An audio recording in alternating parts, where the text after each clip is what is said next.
Bonjour, c'est Cathy, bienvenue sur ma chaîne, j'espère que vous allez bien. Alors aujourd'hui, j'aimerais vous donner 3 conseils pour apprendre à gérer vos émotions. Vous savez, on est des êtres d'émotions et au quotidien, on va vivre des émotions parfois agréables comme la joie, l'excitation, la paix, le bien-être. Mais en même temps, on peut vivre aussi, et ça c'est la vie, je vous dirais en fait, des émotions désagréables qui ne nous arrangent pas du tout et qui peuvent nous rendre malades, comme du stress. Qui n'a jamais vécu de la colère, de l'impatience, de l'irritation, de la culpabilité, de la dévalorisation de soi, du découragement? Toutes ces émotions-là vacillent comme ça durant toute la journée, en fonction des éléments, des événements qui surgissent, en fonction des personnes que nous rencontrons, en fonction de notre état d'esprit et aussi de notre niveau d'énergie. Beaucoup de choses qui évidemment viendra jouer, viendra titiller nos émotions. Pour apprendre à gérer ces émotions, il faut d'abord prendre conscience d'une chose. C'est impossible pour une personne de vivre en même temps de la colère, par exemple, et de la joie. C'est impossible d'avoir du plaisir et d'être dans un sentiment de culpabilité. Et donc, les conseils que j'ai envie de vous donner aujourd'hui, c'est des petites stratégies à appliquer dans votre quotidien. Le premier conseil, c'est apprenez à reconnaître l'émotion. Et quand je dis reconnaître, c'est vraiment être capable de prévoir et pour cela, il faut être dans votre ressenti au niveau corporel. Apprenez à observer ce qui va surgir en vous face à telle ou telle chose. Quand vous sentez qu'une émotion arrive, soyez conscient de ce que c'est. Est-ce que c'est de la colère qui monte, le stress qui vous envahit, l'anxiété? Savoir les reconnaître en soi, c'est une des compétences d'intelligence émotionnelle. On appelle ça la conscience de soi. On reconnaît l'émotion. Il est souvent accompagné de signes dans le corps. Par exemple, quand on est en colère, on peut devenir tout rouge, où on sent en fait cette sensation de chaleur intense à travers le corps qui bouillonne et qui a envie d'exploser. Quand on est stressé, on peut avoir des palpitations cardiaques très élevées. On a l'impression que le cœur va sortir de sa poitrine. Bref, on le ressent à travers les signes du corps. Quand on arrive à observer ça en vous, arrêtez-vous un moment et prenez une grande et profonde respiration. Vous pouvez sortir momentanément en fait de la situation. Vous avez le droit de dire à l'autre personne, écoute, actuellement là, je pense que je ne suis pas dans de bonnes dispositions pour continuer cette discussion. Laisse-moi en fait prendre un peu de recul face à ce qui vient de se produire parce que vous serez d'accord avec moi, on prend rarement de bonnes décisions lorsque l'on est en fait sous le coup de l'émotion et on agit de manière complètement irrationnelle. Sur le coup de la colère, par exemple, on dit des choses qui dépassent nos pensées.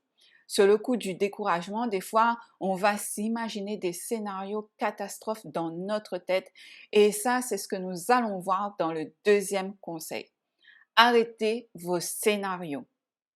Bon, l'émotion monte, on a pris une grande respiration, on a pu sortir idéalement de la situation, de la conversation qui a été pour nous la cause de cette émotion et donc on a décidé en fait d'aller prendre de l'air, d'aller s'aérer un peu, d'aller faire une marche, pourquoi pas, histoire de.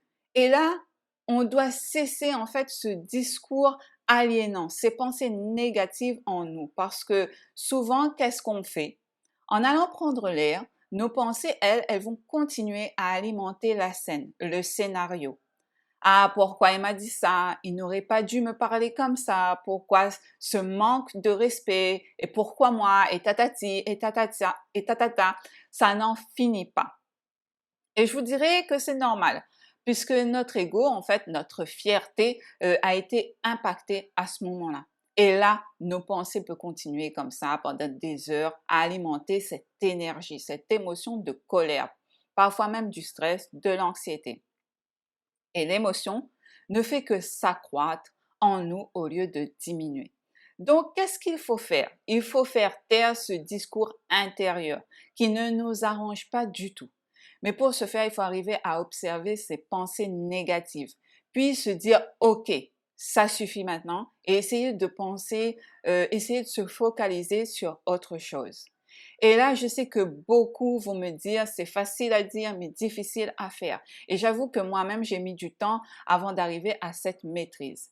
Ce n'est pas évident, mais il est préférable ou du moins souhaitable de le faire au risque de faire n'importe quoi. Donc pensez à autre chose et vous verrez que vous serez fier de vous lorsque vous aurez atteint un niveau émotionnel moins négatif en vous et qui est plus acceptable.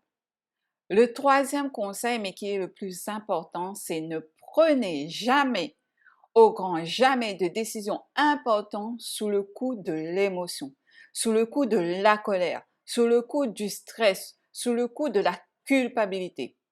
Car vous savez vous-même qu'à ce moment-là, on prend toujours des décisions euh, irrationnelles et parfois destructrices qu'on regrette après. Donc, laissez-vous du temps, le temps à l'émotion en fait de redescendre.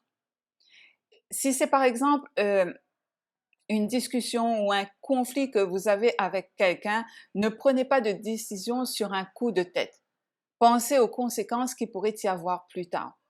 Ce conseil est important car moi-même, en fait, j'ai déjà pris des décisions impulsives sous le coup de l'émotion et je peux vous dire que lorsque le regret vous rattrape, ce n'est pas évident de faire face aux conséquences par la suite. Une émotion, elle ne reste pas longtemps si on comprend qu'elle est une énergie qui traverse et qui s'estompe ensuite. Voilà pour ces trois conseils qui est un, apprendre à reconnaître l'émotion. 2, arrêtez vos scénarios de pensée. 3, ne prenez jamais de décisions importantes sous le coup de l'émotion. Ces trois conseils sont excessivement efficaces et vont vous aider à apprendre à gérer vos émotions et ça, c'est de la pratique en fait. Plus on le fait, plus on le pratique dans son quotidien, plus on arrive à la maîtrise de ces trois conseils. Et surtout, ne vous blâmez pas. Si vous n'arrivez pas du premier coup, essayez et essayez encore jusqu'à ce que vous y arrivez. Voilà, je vous souhaite d'apprendre de mieux en mieux à gérer vos émotions pour être le plus souvent possible dans des émotions de joie, de plaisir, de bien-être et pour être le moins souvent possible dans des émotions moins agréables. N'hésitez pas à liker la vidéo, à me laisser un commentaire, à vous abonner à la chaîne. À très bientôt pour une nouvelle vidéo. Prenez soin de vous.